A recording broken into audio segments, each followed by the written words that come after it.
Hello friends, good morning. Welcome back to my channel. Welcome back to my YouTube channel. Let's drink a bit of water.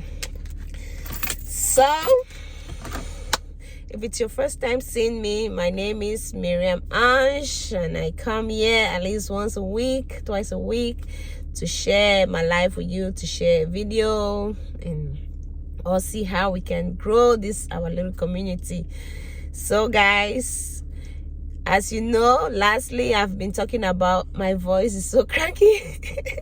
Oh my god, but I have to do it. So lastly I've been talking about pregnancy in my video, how I'm pregnant, all the updates. And in today's video I am going to talk to you being at 35 weeks and still going to work.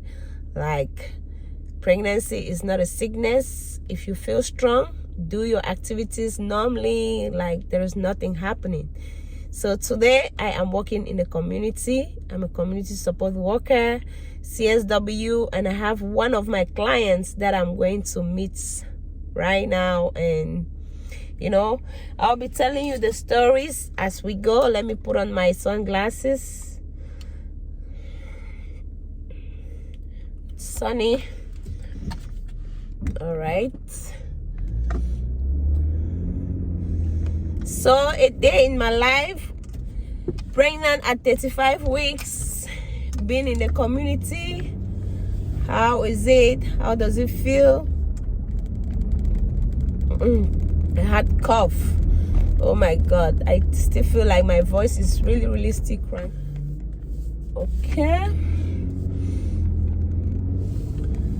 so I am going to see some of my clients in the community, and can you imagine?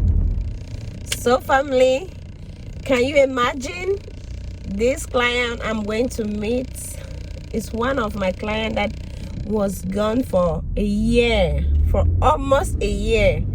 Like, I tried to contact him, I tried to find him where he lives, but no avail. So yesterday I heard my phone and I saw a number. It was a strange number. I said, okay, let me pick the call. I picked the call and I answered. Hello, who is this? He said, oh, it's me. It's me, this. Do you remember me? I said, what's your other name? He said, I'm like, oh my goodness, where have you been? He said, oh, things have just been tough. He lost his phone. I said, so how did you get my number back? He said he was trying to retrieve his numbers, and after he retrieved his number, he was going through the contact and he saw my number. I'm like, wow. And he decided to call me. He said, yes, Miriam, you've been my case manager and I really miss you.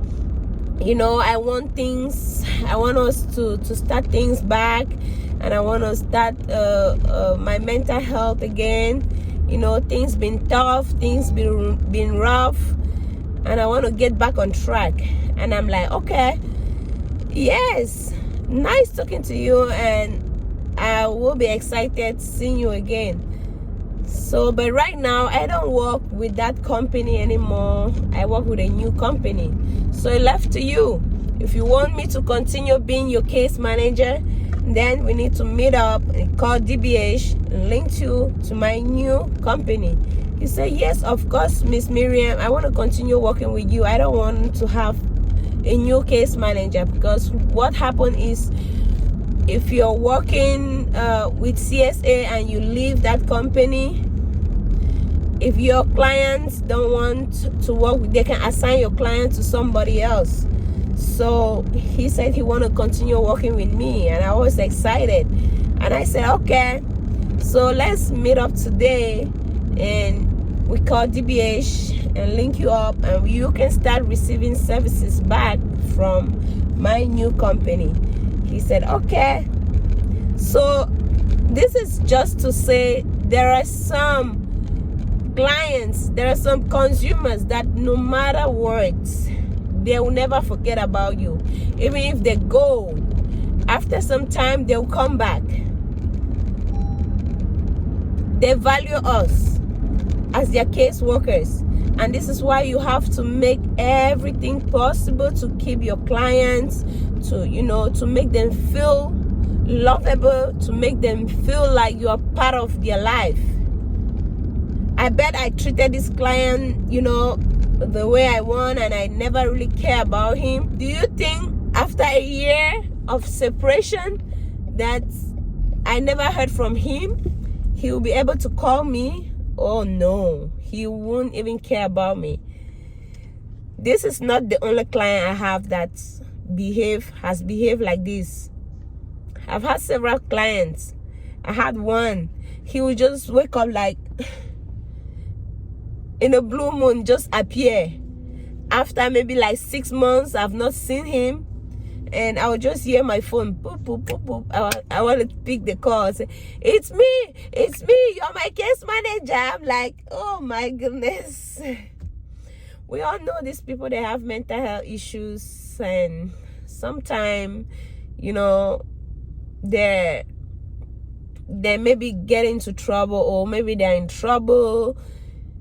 But I believe if you're in trouble, you need to call your case manager. That's when you should need help the most.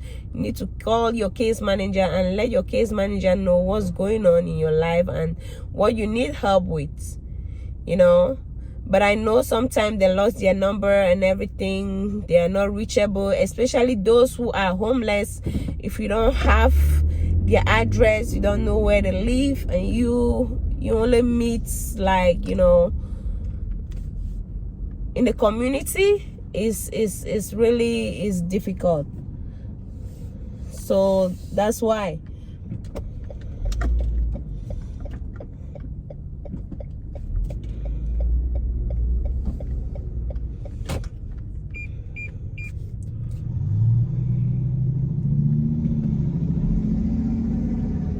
let me get past this area.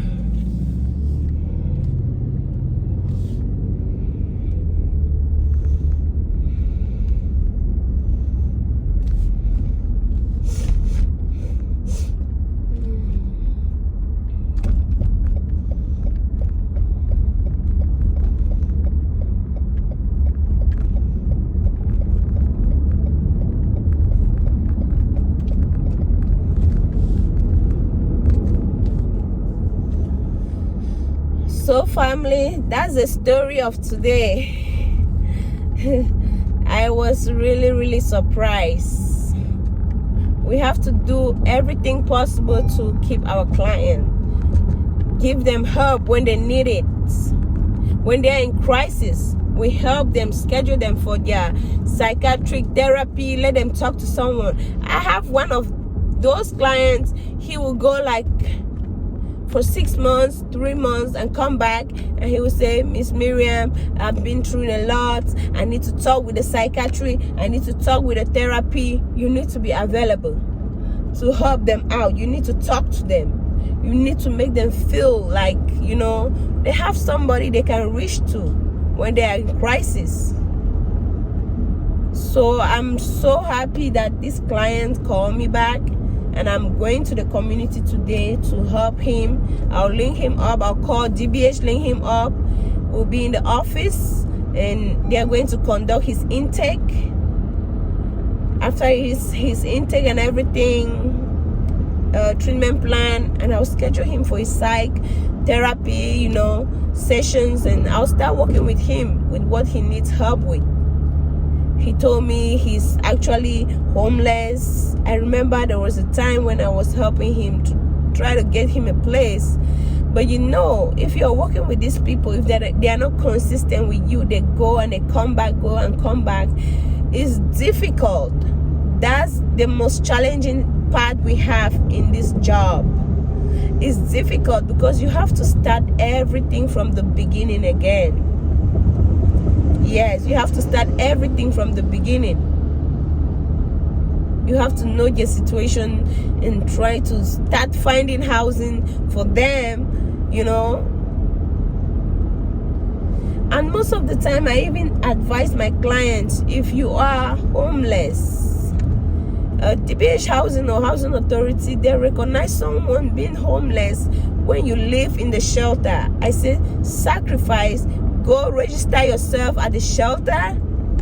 Even you don't live there, go there at least once in a while, so they know you have an address. You're living in the shelter, you are homeless. That's somebody who says they are homeless. But if you live from place to place, you know, it's hard. It's really hard.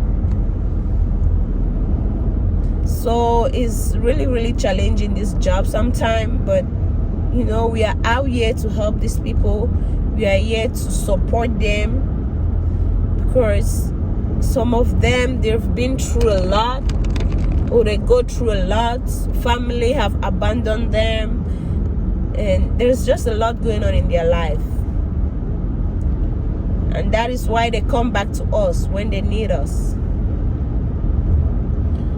Okay, family, I would definitely talk to you guys.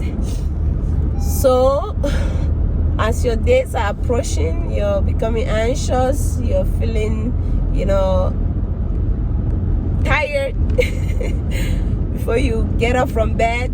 It's not an easy job, because the baby is kind of, mommy, I'm getting ready, I'm pushing my way, I'm coming, be ready to receive me. But I'm here, I'm ready all the time. I'm ready all the time. So family, I just wanted to update you about working as a community support worker. It's not an easy job, but if you want it to be easy, it will be easy to you. You have to draw out your plan, your strategy on how you work with your clients. So, you know, they are always there. Even if they go for 2 years, they'll still think about you. They'll come back, like mine just came back. And I've had clients that I've worked with. I started doing this job 2 years ago, going to 3 years now. I have clients that I've been working with since then. They're still there, they're with me, because they know I'm providing them the service they need. So this is how it works. All right, take care, stay safe, love you all.